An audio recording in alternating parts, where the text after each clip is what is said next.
Here's some news you might have missed on the Bible Forum this week. We're wrapping up Passover time in our spiritual calendar. There's a great deal of activity on the Temple Mount in Jerusalem as a result. They've increased the police and military on the Temple Mount, and reports are they have their hands full with Jews who want to be there and they want to pray there, which of course they're not permitted to do.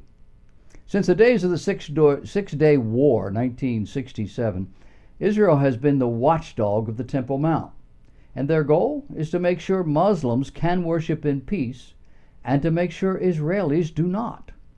The official Israeli government stance has never wavered in all of this time, but today Israeli public perception of the ban on Jewish prayer has shifted. A concerted PR campaign now using updated jargon calling for freedom of religion and human rights has weakened the standoff. The Temple Mount is sacred to Jews. It's steeped in myth and folklore. One such event demonstrates that fact. It was at the height of that Six-Day War. A 28-year-old rabbi was serving as a reservist in a paratrooper unit. That unit was deployed to Jerusalem's Old City to liberate the Temple Mount.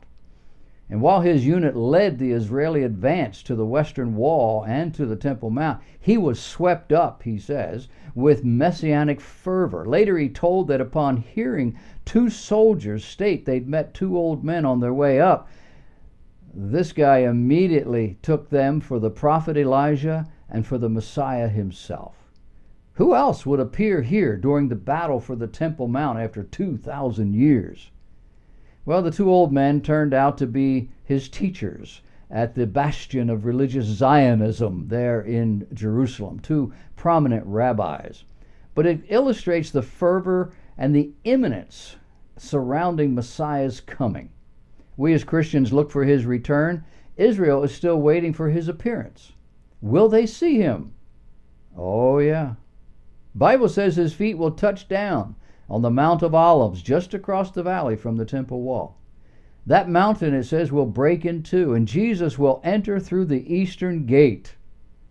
A German general had that gate sealed up. I believe it was during World War I, deliberately so this could not happen.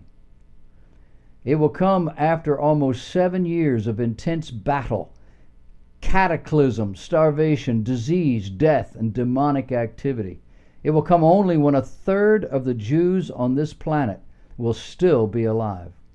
It will come when those Jews rush to Israel from nations all across the globe in anticipation, as they are currently doing.